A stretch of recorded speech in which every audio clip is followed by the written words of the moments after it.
डोरबेलचा आवाज ऐकून राजूने दार उघडले. दारात एक बाई उभी होती. त्या बाईने सांगितले की तिला मिहिरला भेटायचे आहे. त्या बाईला दारातच थांबून राजू मिहिरला सांगण्यासाठी गेला. सर, एक मॅडम आल्यात, तुम्हाला भेटायचे आहे, राजू मिहिरला म्हणाला. कोण आहे? मिहिरने विचारले. मला माहीत नाही सर, पण कोणीतरी चांगल्या घरच्या वाटताय, राजूने उत्तर दिले. ठीक आहे, बोलव त्यांना आत, मिहिर म्हणाला.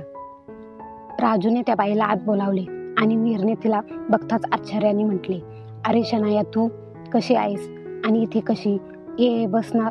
सोफ्यावर बसताना शनाया म्हणाली, अरे हो हो, किती प्रश्न विचारशील. इतके दिवस या शहरात राहूनही तुला माझी आठवण आली नाही. तू काही मला भेटायला आला नाहीस, म्हणून मीच आले भेटायला तुला. अगं शनाया, तसं नाही. वास्तविक मी 15 दिवसापूर्वीच मुंबईला आलो आहे. ऑफिसच्या कामातून फुरसतच मिळत नाही. अद्याप मी हे शहर नीट पाहिलंही नाही.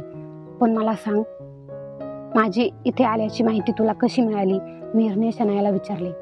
माझा नवरा अपूर्व तुझ्याच ऑफिसमध्ये काम करतो. त्यांनी सांगितले की कोणी मिहिर पाटील बंगलोरहून इथे मुंबई शिफ्ट झाला आहे आणि ऑफिसच्या फ्लॅटमध्ये राहतो आहे.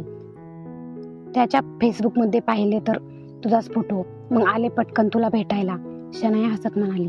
अच्छा, अपूर्व तुझा नवरा आहे तर मी त्याला चांगलेच ओळखतो. तो माझ्याच डिपार्टमेंटमध्ये आहे, मिहिर म्हणाला. थोडा वेळ त्या दोघांनी भरपूर गप्पा मारल्या. नंतर मिहिरची ऑफिसला जायची वेळ झाली, त्यामुळे शनाया तिथून निघाली.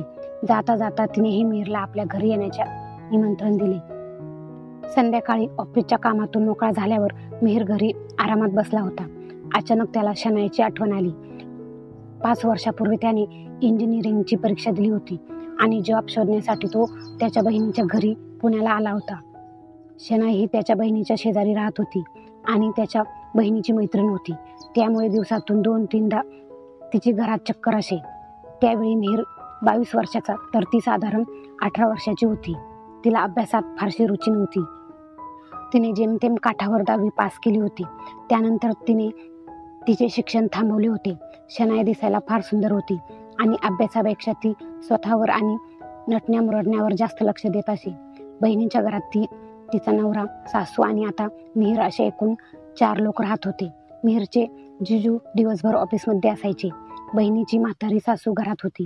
म्हातारपणामुळे त्यांचे शरीर अशक्त होते, परंतु त्यांचे डोळे फार तीक्ष्ण होते. मिहिर जवळपास 2 महिने बहिणीच्या घरी राहिला. त्याची खोली वरच्या मजल्यावर गच्ची शेजारीच होती. शनाया त्यांच्या घरी आली की गच्चीवर जायच्या बहाण्याने मिहिरच्या खोलीत हमखास डोकवायची.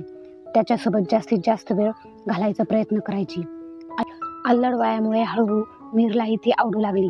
तिच्याबद्दल एक प्रकारचे आकर्षण वाटू लागले. ते तासनतास गप्पा मारत बसायचे. शनायाला महागडे दागिने, साड्या, चांगलं घर आणि ॲडव्हान्स गॅजेटची फार हौस होती. ती तसे बोलूनही दाखवी आणि मी एकदा चांगला श्रीमंत मुलगा बघूनच त्याच्याशी लग्न करेल असे बोलूनही दाखवी. पण तारुण्य सुलभ आकर्षणापायी मिहिरलाही त्यात काही वावगे वाटत नसे. तो शनायाच्या फार जवळ येऊ लागला होता. तिच्या या साऱ्या इच्छा आपण पूर्ण करूयात असे त्याला मनोमन वाटू लागले होते. शनाया ही मिहिरच्या जवळ येत होती.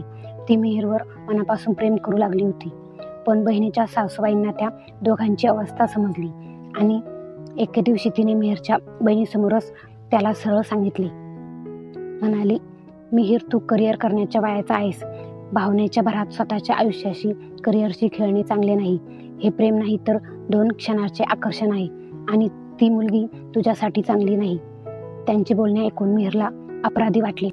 उगीच माझ्या बेजबाबदार वागण्यामुळे माझी ताई अडचणीत सापडायला नको असे त्याला वाटले. दुसऱ्या दिवशीच तो बहिणीच्या घरून गावी परतला. तोपर्यंत बहीणही बरी झाली. थोड्या महिन्यांनी त्याला बंगलोरमध्ये जॉब लागला. दरम्यान शनायाचे लग्न ठरले. त्याचे त्याला रीतसर आमंत्रणही आले, पण बंगलोरला जायच्या गडबडीत असल्यामुळे तो काही लग्नाला जाऊ शकला नाही. मिहिर शनायाला केव्हाच विसरला होता. तसेही त्यांच्यात काही ऑफिशियल नाते नव्हतेच. अशीच 3 वर्ष निघून गेली. मिहिरच्या एका चांगल्या उच्च शिक्षित मुलीशी लग्न झाले. ती देखील बंगलोरमध्ये जॉब करत होती. ऑफिसच्या कामानिमित्त ती बऱ्याचदा बाहेरगावी असे. त्यांच्याही लग्नाला आता 2 वर्ष झाली होती आणि आज अचानक अशी शनाया त्यांच्यासमोर आली होती. मिहिर आता त्याच्या ऑफिसच्या कामात बराच बिझी झाला होता, पण ऑफिस नंतर काम काय करायचे हा प्रश्न त्याला होता. बायकोही तिथे बंगलोरला असल्याने घरी त्याला एकट्याला फार कंटाळा येईल.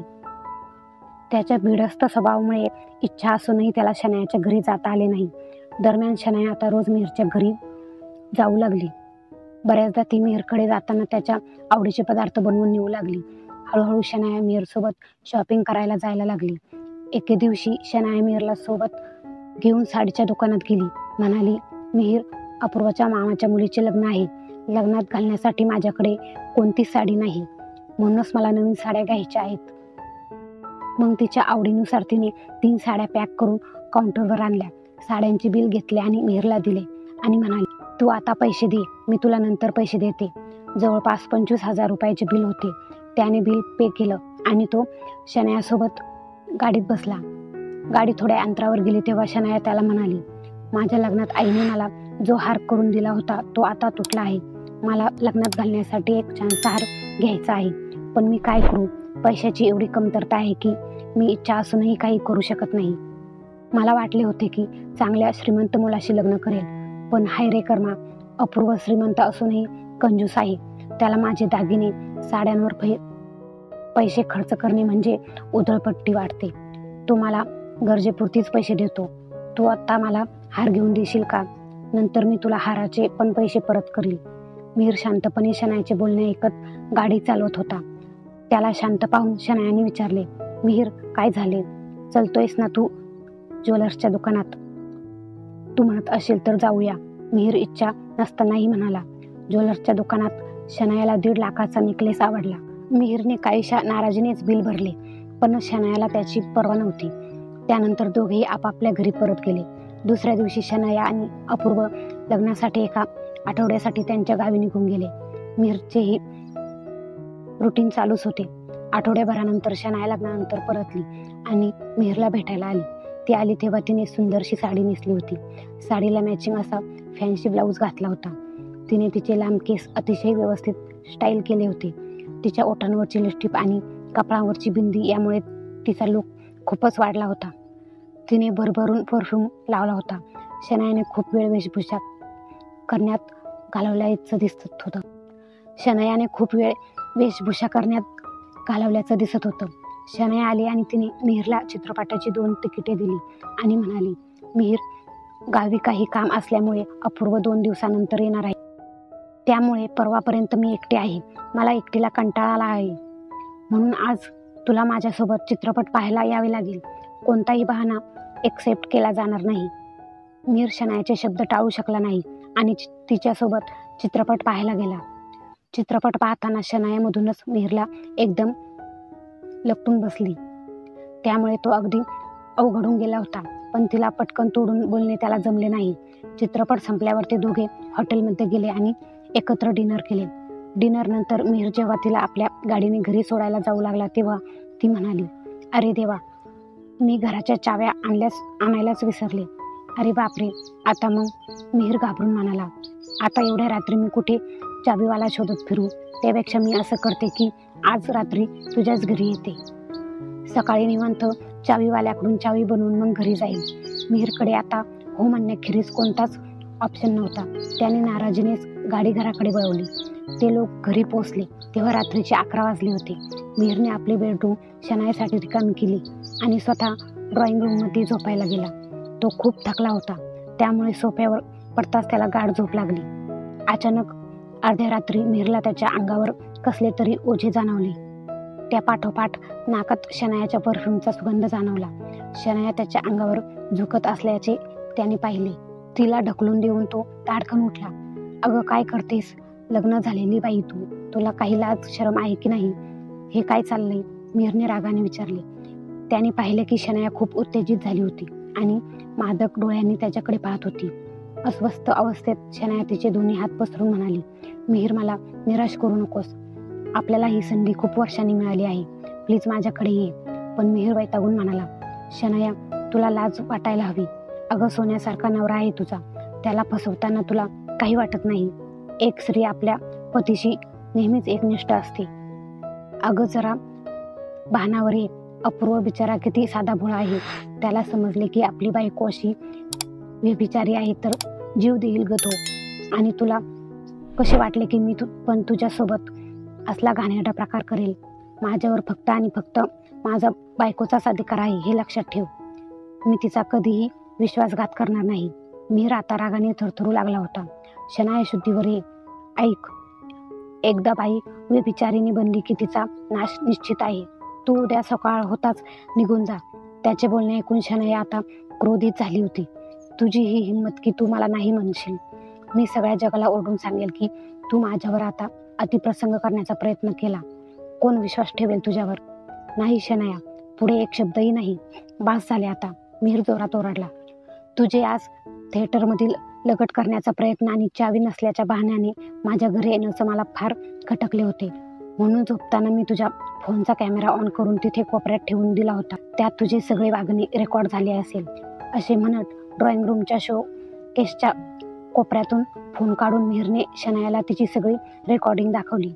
शनाया ती रेकॉर्डिंग पाहून खूप खजील झाली आणि पटकन आपला स्टान्स बदलून काकुळतीला येऊन म्हणाली, नाही मिहिर, प्लीज माझ्यासोबत असे करू नकोस. माझे तुझ्यावर फार प्रेम आहे. इतक्या वर्षांनी तुला पाहिले आणि माझ्या भावना उचंबळून आल्या. मला माझ्या पतीकडून खूप अपेक्षा होत्या. मला वाटले होते की तो मला राणीसारखे ठेवेल, पण माझा भ्रम निराश झाला.